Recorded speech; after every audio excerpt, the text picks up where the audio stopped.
Pessoal, 5 questões de física da Unifesp, questões muito boas, realmente questões do nível que a gente fala que está um pouco mais aprofundado, com algumas questões aí que precisa ter uma análise um pouco mais sucinta.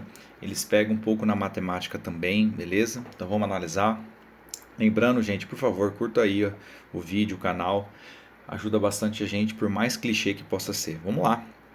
Em uma partida de sinuca, a bola branca B ela é lançada com velocidade de 3 metros por segundo, beleza? Então aqui ele está mostrando. Contra a bola azul, inicialmente em repouso, perfeito. No centro da mesa, conforme figura 1. Após a colisão, as bolas movem-se perpendicularmente, beleza? Uma à outra, com velocidades constantes VA e VB 1.8. Muita gente confundiu, ele achou que VA e VB é 1.8. Não, é exclusivamente o VB, entendeu? Ele não perguntou o VA. Conforme a figura 2 e a bola azul cai na capaça. Gente, bater no olho, falou que tem massa, falou que tem velocidade, e é uma questãozinha de bola de sinuca, a gente vai usar o que? Quantidade de movimento. Não podemos esquecer que a famosa formulinha, que o Q é M vezes V, beleza? Vamos analisar.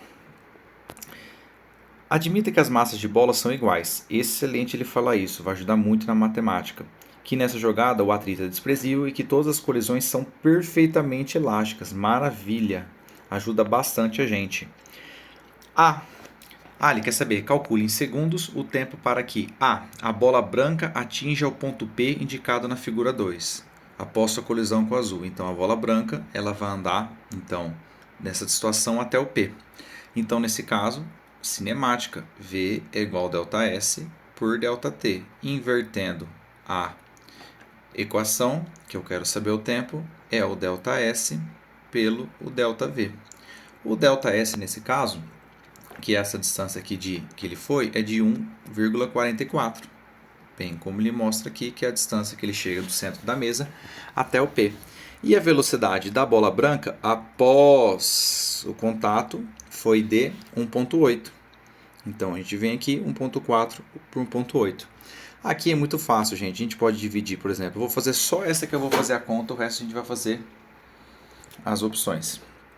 Aqui a gente vai fazer os cálculos. Então vai ficar 0,72 dividido por 0,9, dividindo por 9 dá 0,08 por 0,1. Nesse caso vai ser 0,8 segundos. É o único que a gente vai fazer a continha, só a gente brincando de divisões, beleza?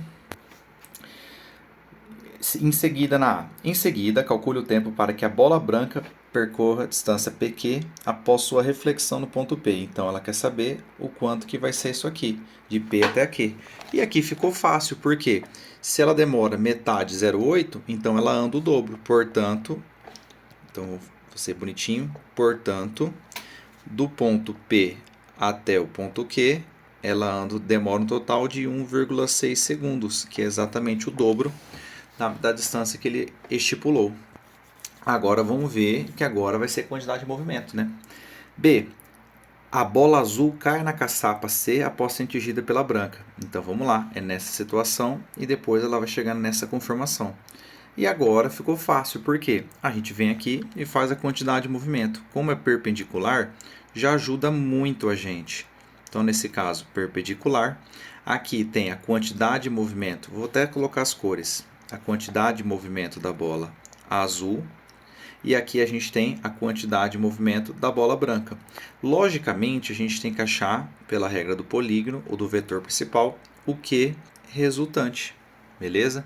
Que é, na verdade, aquilo que a gente vai basear para se utilizar. Lembrando que, no final das contas, a gente vai fazer que o QR, que é Q resultante, é igual, que é um Pitágoras, né? Então é ao quadrado, vezes o Q do azul ao quadrado, mais o Q da bola branca ao quadrado. Então aqui vai ser a massa vezes a velocidade resultante, isso é ao quadrado. A massa vezes a velocidade do A ao quadrado, mais massa, velocidade da bolinha branca ao quadrado. Aqui ficou fácil porque eu vou cortar todas as massas. Se as massas são iguais, a gente pode fazer essa situação. Agora, vamos lá. Quanto que é o V resultante? O V resultante, nesse caso que ele foi, é de 3, que ele falou que é a velocidade que surgiu. Então, nesse caso, é ao quadrado. Então, aqui vai dar 9. Olha que beleza. O QA é o que a gente quer saber, porque, na verdade, é o VA que sobrou, que é o VA ao quadrado, que é a velocidade da bolinha azul, mais a velocidade da bolinha 2. A bolinha 2 tem velocidade 1.8, nesse caso, é ao quadrado. Então, aqui a gente vai ver que 9 é igual a velocidade ao quadrado, mais 1.8 vezes 1.8 é 3,24. Nesse caso, a gente sabe que o VA ao quadrado vai ser o total de 5,76. Fazendo a raiz disso aqui, fazendo a raiz, o VA vai ser a raiz de 5,76, que isso dá um total de 2,4 metros por segundo. Ele forçou um pouquinho na matemática, mas aqui nós já descobrimos como fazer para resolver esse tipo de questão, beleza? Então a gente achou a velocidade, mas ele não pediu velocidade, né, gente? Ele pediu o tempo. Então, como que a gente calcula o tempo? Igual a última formulinha da cinemática, tempo vai ser o ΔS pelo ΔV. O tempo, então, qual foi a distância que ele andou? Essa distância que ele andou é o 0,72. Então, é o 0,72 dividido por 2,4.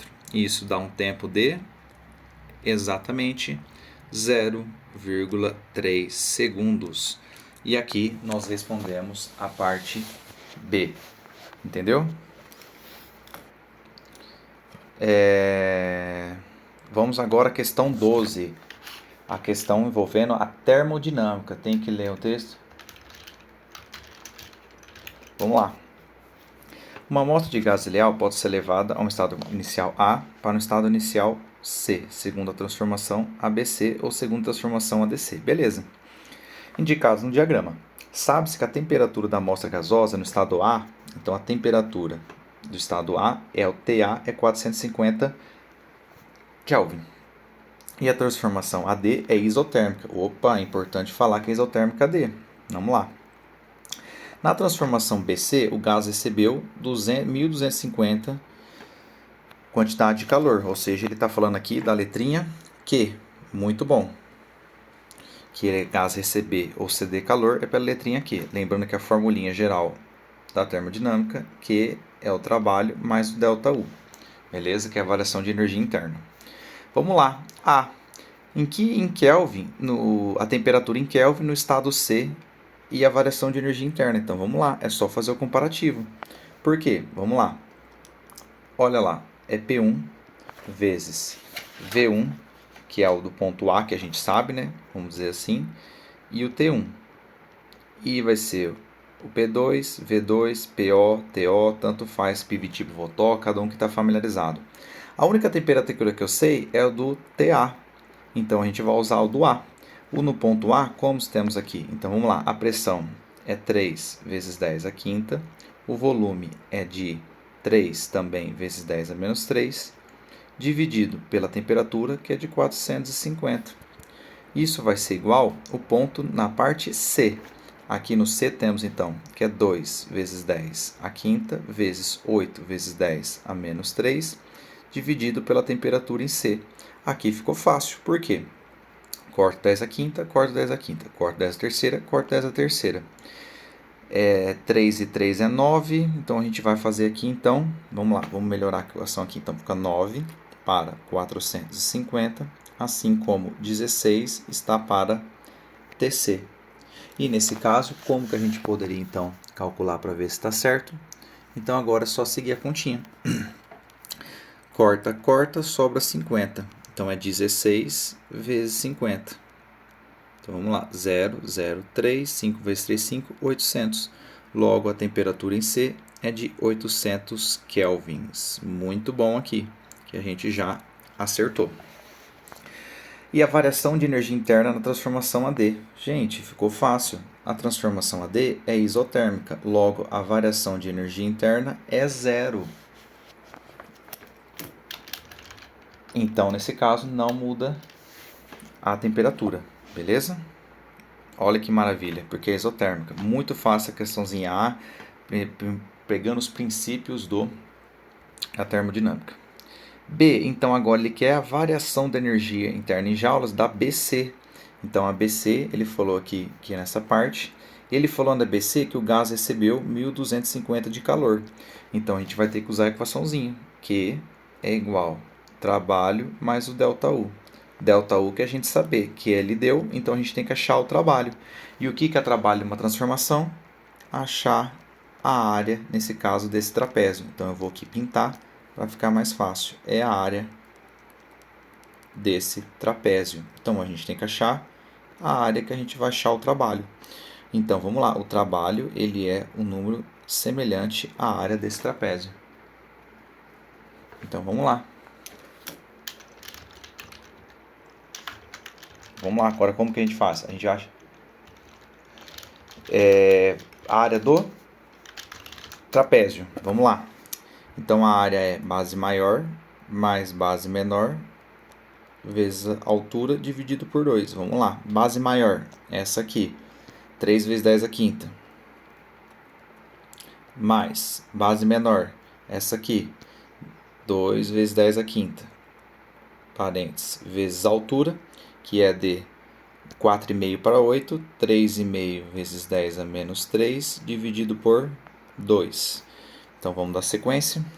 A área é igual 5 vezes 10 a quinta vezes 3,5 vezes 10 a menos 3 dividido por 2. Eu já vou adiantar todas essas contas aqui, só para te falar que nesse caso o trabalho ele deu no total de 875 joules. Agora é só substituir. O Q é 1250 porque ele recebeu esse calor, os 875 do trabalho e o ΔU. O nosso queridíssimo ΔU vai ser no total de 375 joules. Uma questãozinha maravilhosa.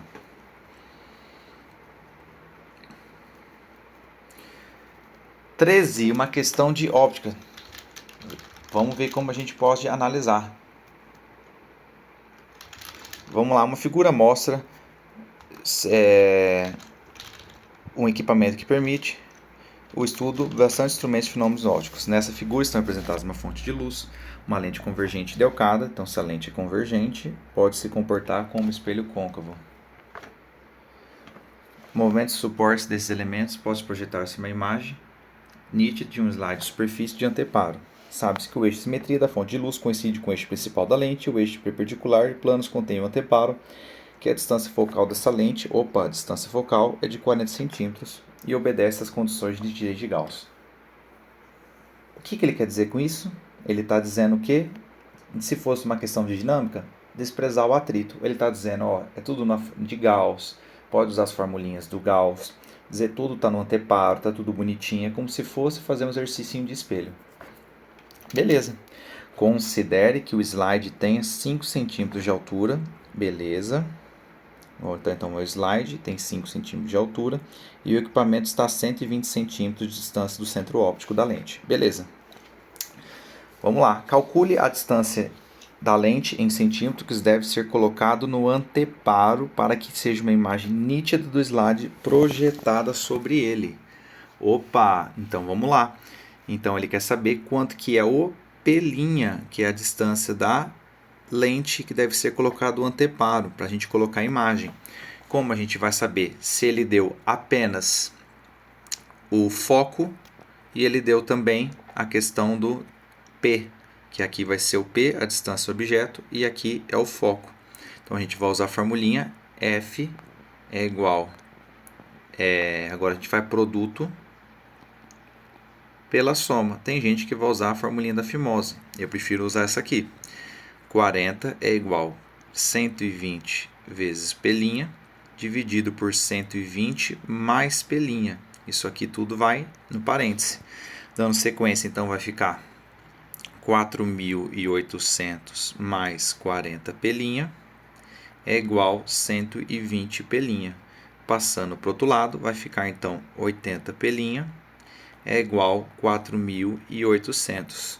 Corta esse zero com esse zero, então ficou que o P' é 480 por 8, que é igual a 60 centímetros. Então, essa é a distância que deve estar o anteparo para que tenha uma imagem nítida, então de 60 centímetros.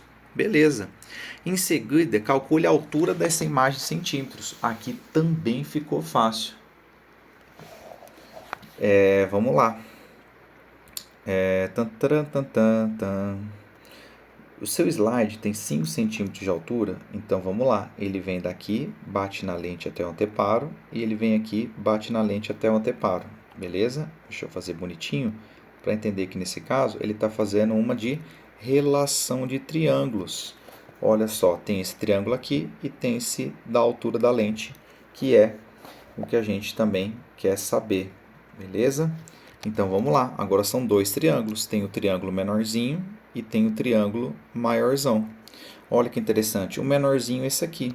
A altura do slide a gente já sabe que é de 5, e aqui a distância que a gente vai querer saber é de 120, ou seja, desculpa, aqui invertido, né?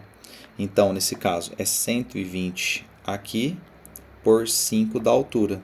E aqui é a mesma coisa. Nesse caso, a gente x é o que eu quero saber a altura do anteparo, e aqui é 180, porque é o 120 mais o 60. Então, a relação fica 120 está para 5, assim como 180 está para x. Corta o zero, e aqui a gente fazendo essa continha, a gente descobre que a altura do anteparo ideal para a gente fazer isso é de, olha só, 7,5. 7,5? Vamos lá, 12 por 180... Não sei se é isso não, vamos lá. Dividido por 2, 6 e 9. Dividido por 3, 2 e 3. É realmente isso mesmo. 5 vezes 3 é 15, dividido por 2, altura de 7,5 centímetros. Olha que beleza, é a altura da lente que tem que ser colocada no anteparo. Muito bom, beleza? Dando a sequência. Mantendo a lente fixa, calcule qual deve ser a distância entre o slide e o anteparo, em centímetros, para que a imagem seja 2 vezes maior. Se ele está falando isso, ele está falando do A, de aumento.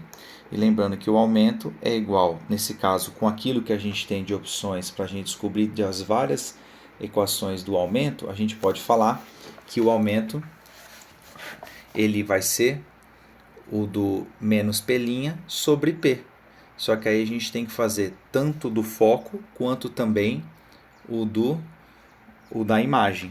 Então vamos lá, como que a gente vai fazer? A distância entre o slide e o anteparo.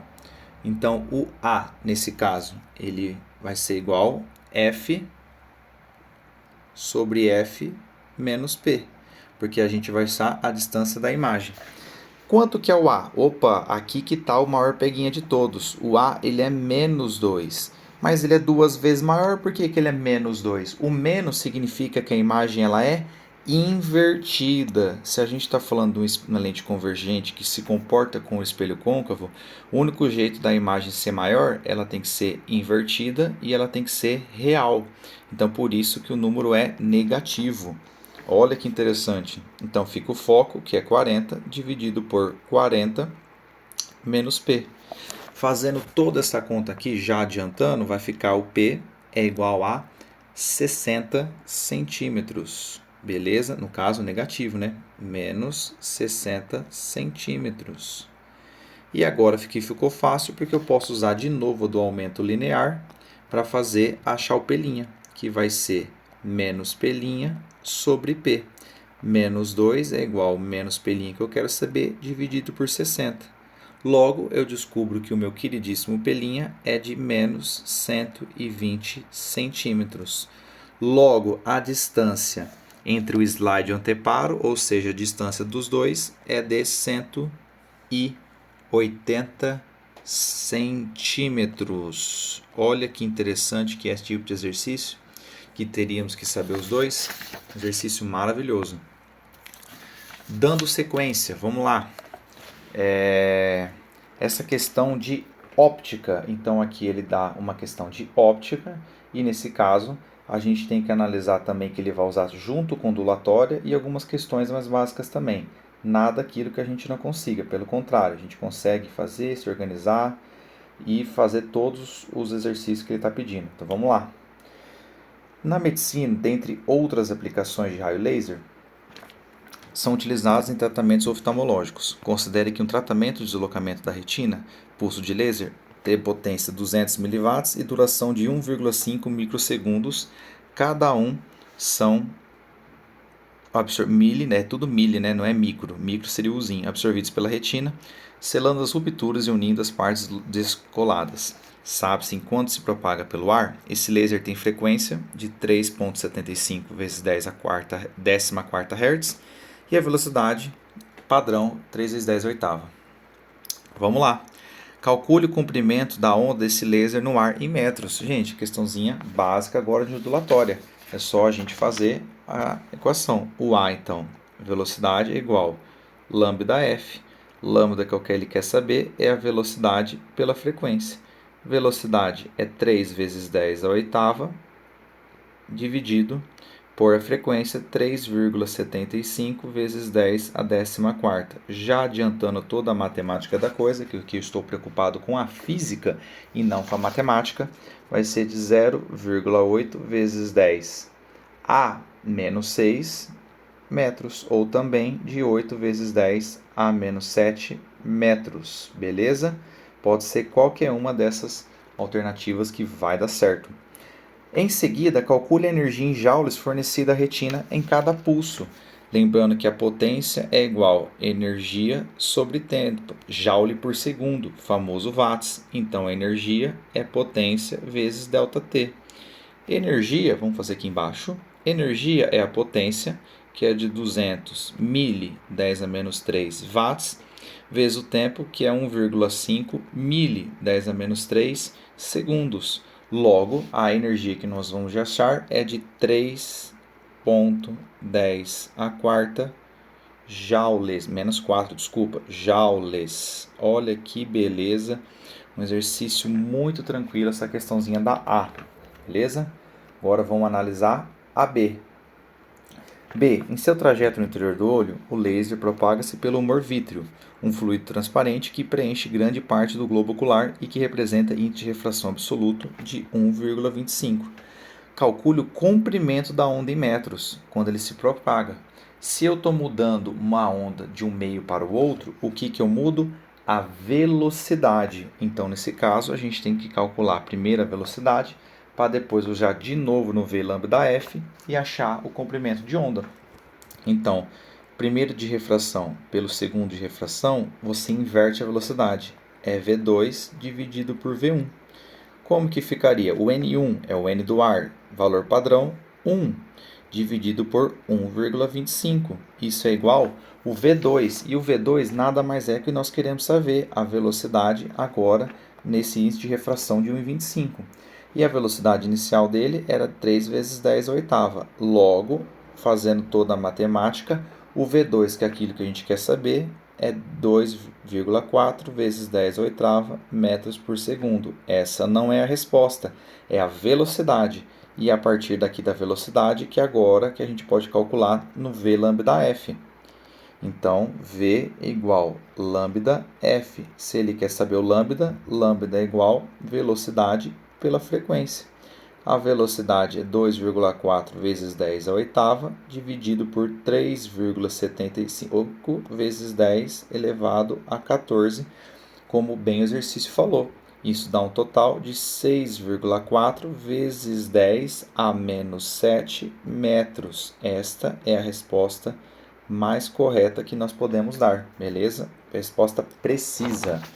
Excelente questão também, uma questãozinha muito boa, muito bem organizada, falando essa questão toda de óptica, juntou com ondulatória, então tem muita coisa envolvida, beleza?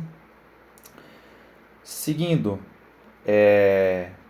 agora a questãozinha última que forma eletrodinâmica junto com eletromagnetismo.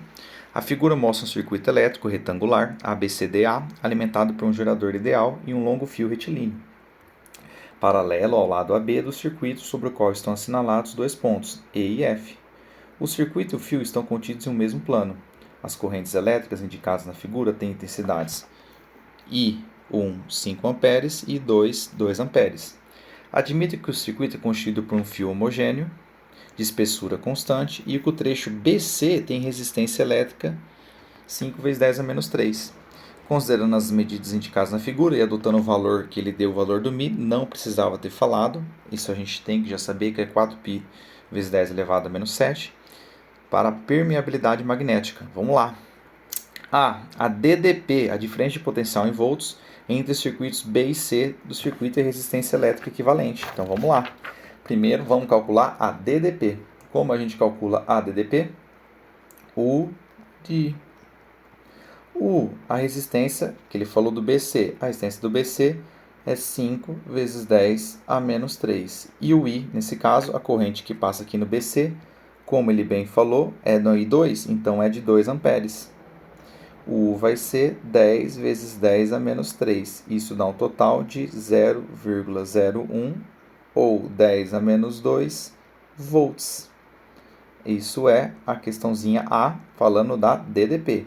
Agora ele quer a resistência equivalente. Opa, como que eu calculo a resistência equivalente? A gente tem que lembrar na segunda lei de Ohm. Como assim a segunda lei de Ohm? A resistência equivalente é o resistor do fio AB mais do fio BC mais do fio CD. Lembrando da formulinha da segunda lei de Ohm. Rola, onde no caso a resistência é igual ao material vezes o comprimento dividido pela sua área. Se o fio é homogêneo, é o mesmo material. Espessura constante é o mesmo A. Só que no trecho BC, olha que interessante, o trecho BC ele tem a resistência de 5 vezes 10 a menos 3. Então é de 5 vezes 10 a menos 3. E os outros também, quase, mesmo que todos tenham 5 vezes 10 a menos 3, o 5 vezes 10 a menos 3, olha que interessante. Aqui, o tamanho desse fio A e o do fio B, ele é 3 vezes, é 30 para 10. Então, se ele é 3 vezes, eu multiplico por 3 aqui, multiplico por 3 aqui. Nesse caso, a resistência equivalente é igual a 15 vezes 10 a menos 3, mais 5 vezes 10, mais, 10 a menos 3, mais 15 vezes 10 a menos 3. Isso dá um total de 35 vezes 10 a menos 3, ou também a gente pode fazer em notação científica, 3,5 vezes 10 a menos 2 ohms. É a resistência equivalente do nosso circuitinho. Essa foi a questão de eletrodinâmica. E agora a gente vai entrar com a de eletromag. Então vamos lá. A intensidade das forças resultantes magnéticas em newtons devido à interação do segmento F do fio com o lado AB e CT do circuito. Então a gente tem que ver o fio que está aqui é F quando ele está relacionado com AB e quando ele está relacionado com o CD. E o que acontece? Vamos tentar dar um zoom aqui para ver se a gente consegue explicar antes da gente fazer as contas. Nesse fio I1, o fio I1 que acontece? Se ele está com a corrente para lá, pela lei da regra da mão direita, aqui está vindo ao campo magnético e aqui está saindo o campo magnético. Em relação a I2, o que acontece com I2? A relação do I2 é invertida, que nesse caso, aqui ele está entrando no campo magnético e aqui ele está saindo, porque ele está apontado para cá. E no fio 2 ele inverte, nesse caso, aqui ele está saindo e aqui desse lado ele está entrando. Logo, olha só, o I1 junto com o I2, por causa desse fio, está uma questão de repulsão. Então, é um valor que a gente fala que ele é negativo. Quando é o I1 com o I2, como eles estão em sinais opostos, ele tem um sentido de força, de união. Então, positivo. Beleza? Deu para entender mais ou menos isso? Regrinha da mão direita, para onde a gente sai, entra o campo magnético. Porque aqui nesse caso, um vai sair e um vai entrar, vai cancelar. Nesse caso aqui, esse vai sair, aqui também vai sair. Por isso que vai dar certo. Então agora a gente faz dois cálculos diferentes. Com isso, o que eu vou fazer? Vou apagar, deixa eu apagar toda essa parte aqui que a gente fez, junto com essa parte aqui, que a gente vai fazer as duas relações agora para ficar mais fácil. Então, primeiro a gente vai fazer do F1. O que é do F1? Vamos lá.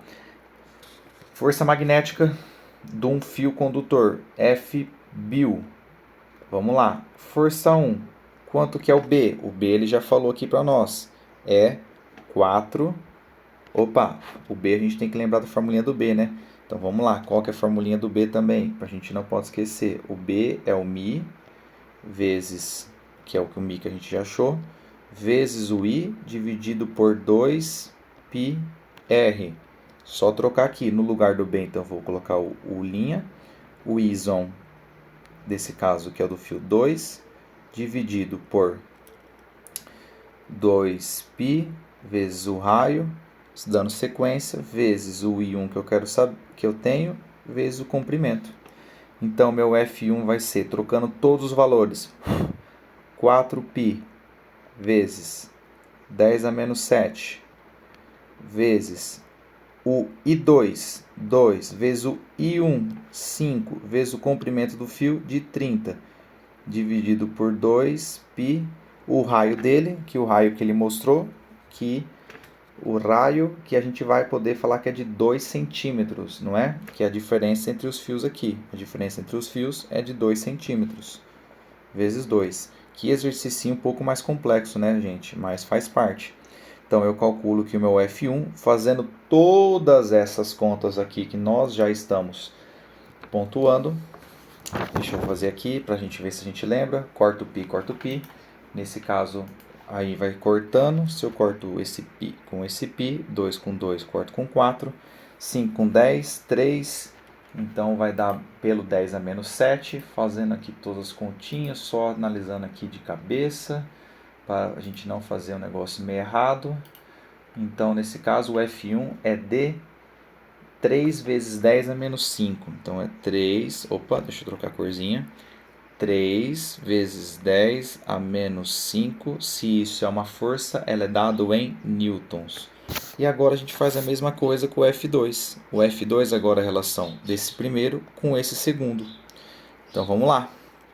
Mesma coisa. O Fbil seno θ. Então, mesma coisa.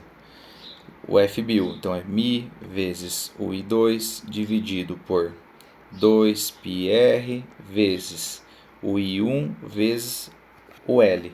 Aqui tem uma única mudança. É ainda os 4π vezes 10 a menos 7. O I2 ainda é 2, o I1 ainda é 5 e o comprimento também é 30. Só que o que muda aqui é o raio, porque o raio agora é de 12 centímetros. É os 2 daqui mais os 10 daqui. Dá 12. Então, nesse caso, o F2 eu já consigo calcular rapidinho, que é meio vezes 10 a menos 5 newtons. E agora vem nossa relação. Como que fica essa relação? A força resultante vai ser o quê? O valor que está ganhando junto com ele, o valor que está somando junto com ele, que é o 3 vezes 10 a menos 5. 3 vezes... 3, vamos pagar aqui, vamos lá, que é o 3 vezes 10 a menos 5, menos meio vezes 10 a menos 5.